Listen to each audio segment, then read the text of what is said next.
have spent a lot of time, as a patient there. And so this is another great way to sort of take a minute to give back. And it doesn't matter, we can text, we can do a monthly donation. There's so many ways to give, which makes it really easy. We will find a way to, there's no doubt about that, okay? And we want this board going up. Dave and Jenny and I are going to be here for a while, but a special guest just sat down next door to us, David Ortiz. Woohoo. Wrapping up his final season in Major League Baseball with the Red Sox. He's joining the guys over on WEEI. Fun for Dan, it's fun for me, you know what I'm saying? Because I like I said, I have much love for kids, and it's always great to do things for them. When someone's new to this organization, when a player first gets here, how long does it take for them, or for you in particular, to figure out how big a deal the Jimmy Fund is to this team? They get it right away. They get it right away because they see that's what the Jimmy Fund do. It's something that we see it every day.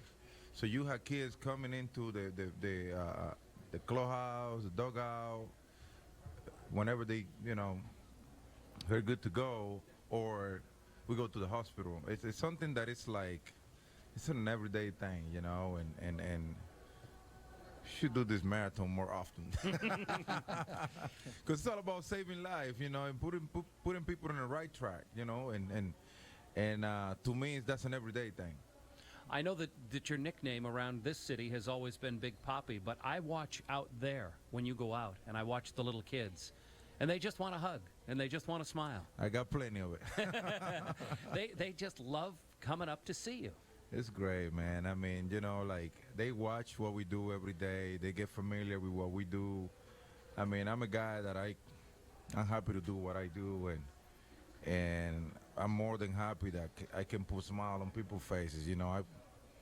I never mind doing it. It's something that it's part of my nature. It's part of what I do. I grow up in a family that basically we wasn't financially, we wasn't good at all, but happiness, we have a lot of happiness, as a family, and that's what I know, and that's what I try to spread around. Let me talk to you about baseball for a second. I think I'm keeping an unofficial count. I think I've heard it maybe 150 times this year. Somebody say to you, "You sure you want to retire? You sure you want to retire?" And you always give them the same response. Yeah, I'm pretty sure. It's done. So, what does it do for you when you hear people say that? And they're saying it in a complimentary way, obviously, based on the season that you're having. How does that make you feel? It made me feel bad sometimes because I would love to, be pain-free. I would love to be 30 years old right now so that I can keep on playing for another 10 years. But eventually, unfortunately, it doesn't work that way, So you play the game, age start catching up, you start feeling, different. I had a guy like Mookie Betts making fun of me every day, calling me old man. That's something that I did that in the past with some of the players because, I got to the big league when I was 20, 21. So I played with guys that were my age, and pretty much it's fun to do. Like when he do it, it reminded me of my days when I was his age, and then it made me laugh. It's fun. But unfortunately, that's the game. That's how the games go. I had got to the point where, man, even doing good is bad. You know what I'm saying? Because, like, when I hit those double, when I had to do all these runnings and stuff, I feel it. I feel it. And unfortunately, that's what the game is all about. You play during your era. You play the longest you play, and all of a sudden you gotta end up passing the torch because your time is up. You know what I'm saying? So you're saying you're feeling it now because it doesn't look like that at the plate. Where do you feel it the most? Is it after games? Is it back-to-backs? Before and after, during the game. Okay, yeah, before, after, during, off days, road trips, Man, home games. let me tell you, man, this is like, it's crazy. The thing is, the good thing that is happening to me is that, I don't know, man, I wish since day one, when I, began my professional career, I wish I would have played for fans like the one that we have here, man. I mean, when I'm walking to the on-deck circle, all the way when I'm walking to the plate, I'm paying free because of the fans, because the motivation, because the energy, like when I get a hit and I'm running the bases, like I'm on pain, but at the same time I'm excited because the fans are excited. You know what I'm saying? So my whole career has turned around because of these fans, man. I'm not gonna lie to you. Like I have much love, respect, and feeling for the fans here. They have taken my career to a whole another different level, and it's because the fans here really appreciate when you are busting your tail up out there. That's what I tell players. Hey, you know what though? Yeah, some fans focus on result, but the fans here, the fans base here in New England, in Boston, everywhere we go to play, they focus also on how much you give to get better and to do good. And I noticed that since day one, and that was a game changer for my career. How bad is it for you physically right now? Like, do you have to make a judgment call on every hit ball? Like last night you hit a double, and I'm watching this going, don't make it close. Don't make this guy have to lay it up. And then you score on a double, and I'm like, okay, he's going to be able to come and stand up. But are you doing that math in your head on every time you're on the base paths? No, not really. But when we are winning, I'm paid free. Most of the pain show up when we are getting killed, but while we're winning, I'm good.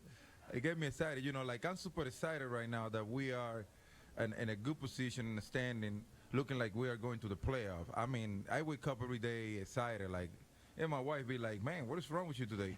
Hey, look, we are close to first place, like that is the excitement about, that's what have made my career so excited, Last year, by this time, when we all know that we didn't make any move, that we were gonna go home regardless, no matter what we do, it wasn't fun for me.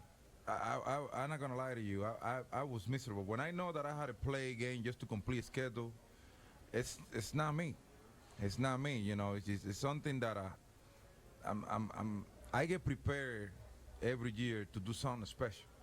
You know what I'm saying? Like I tell people, I announced my retirement last year, but I was gonna retire after the season, not during the season. I got prepared to do something special this year. And here we are facing the situation that we are facing right now. I'm super excited, that to be able to go into the playoff and do something special for this fan that really will deserve everything.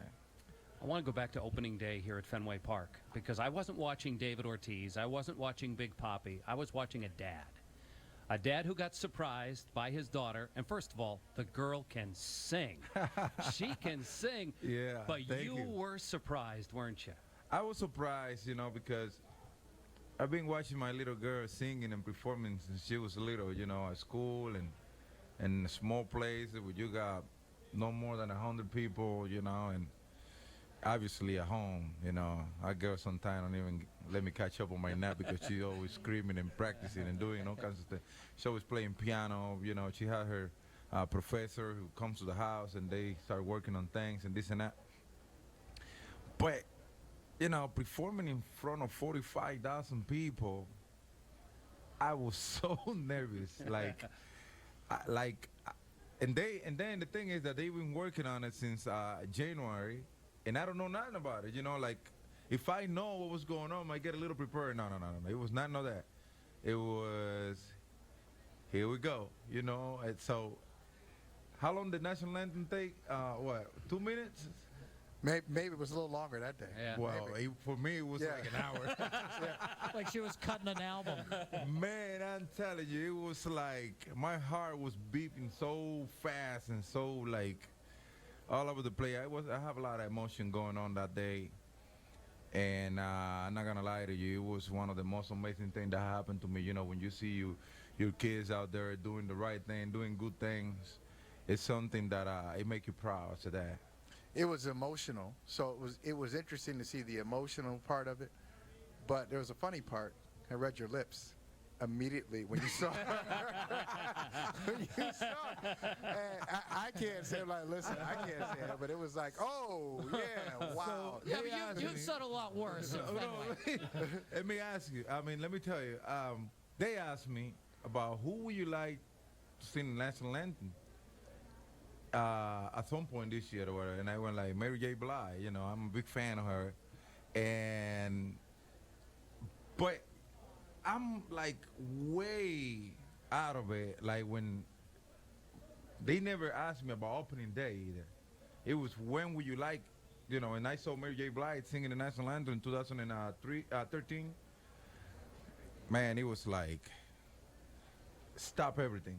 This is what's going on. You know what I'm saying? So I was expecting something like that to happen later on. So opening day, man, I'm out there, and they this is what they told me. Okay, something special, somebody special gonna be singing national anthem. You just can go and hug her while she's doing it. And I'm thinking about, oh, here comes Mary J. Blige. Boom, my daughter, man. I mean, I was so nervous, man. I was a little out of control. I keep it tight. You've never been shy about letting people know that you keep track of your numbers. You take a lot of pride in your production at the plate. Are you aware of how historically good this season is that you're having, that you're doing things that no guy your age has ever done? Really? Oh, yeah, let me explain. Yeah, this can't be news to you. Well, reality is that, you know, like,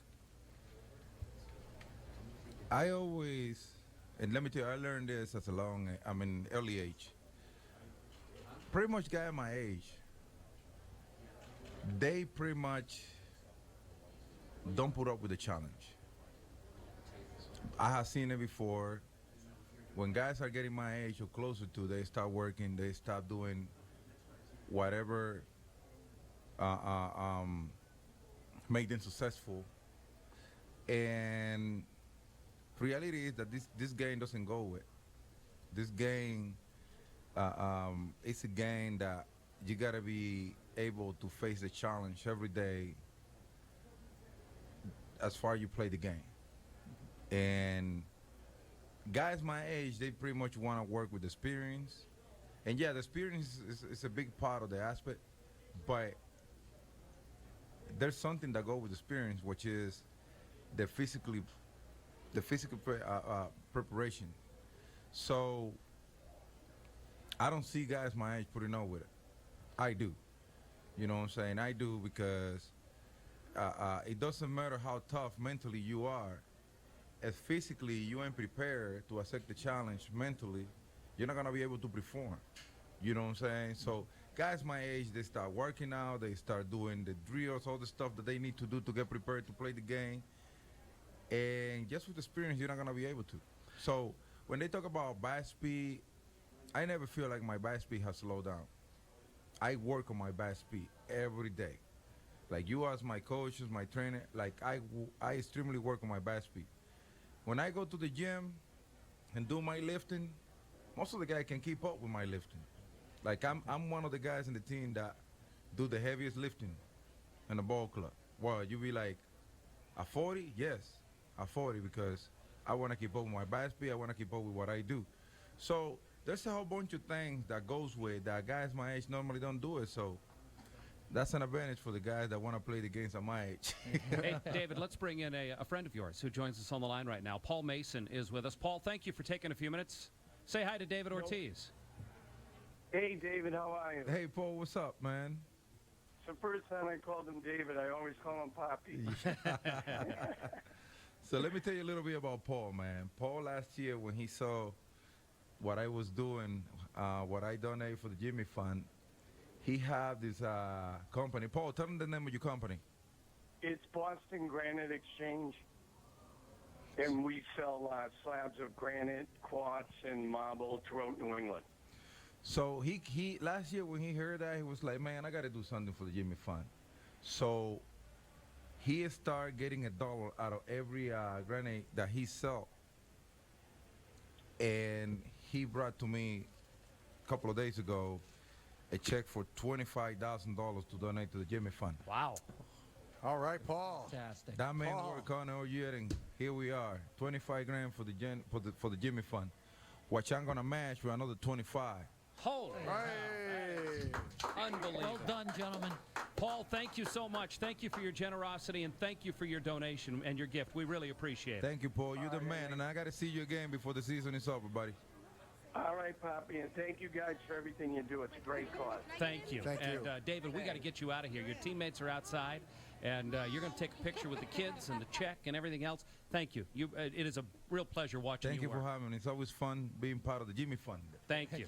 Thank you. David Ortiz. Take care of that check. Big Poppy joining us here. The Fenway Park WEEI NESN Jimmy Fund Radio Telethon presented by the Arbella Insurance Foundation.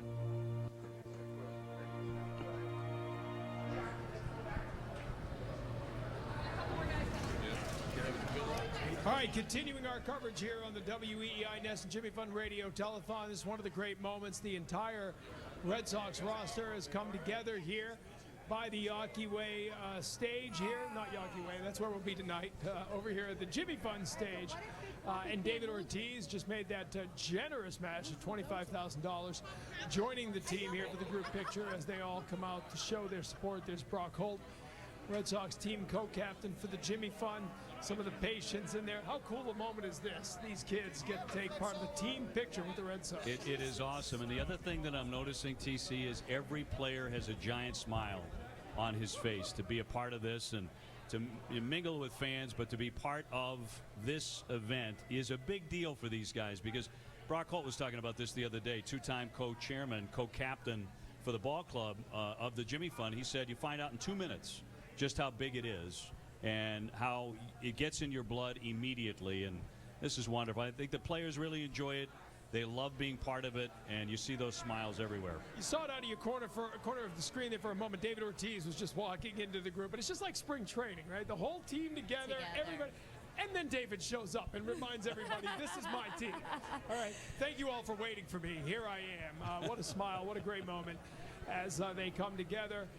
Hanley Ramirez walking into the picture now as well. But Jenny, this is just a great reminder. These guys haven't had a day off in more than 3 weeks. They've had a game every single day now for over 3 weeks, and yet they're here early today trying to help out this cause. Because this is the kind of thing I imagine that energizes them in ways that you can't even imagine. And I think the nice part about anyone watching right now is here's an opportunity to be a part of this community that you love so much, whether it's your favorite athlete or your favorite team or someone that you know that's spent some time at Dana-Farber. This is an opportunity to be a part of this extraordinary community. So figure out a way to donate. There are so many ways to donate. Send a text, make a call. Either way, be a part of this unbelievable 2-day telethon and raise some great money. And Look at Bobby. No shock that David Ortiz has someone to hug in 30 seconds. Literally.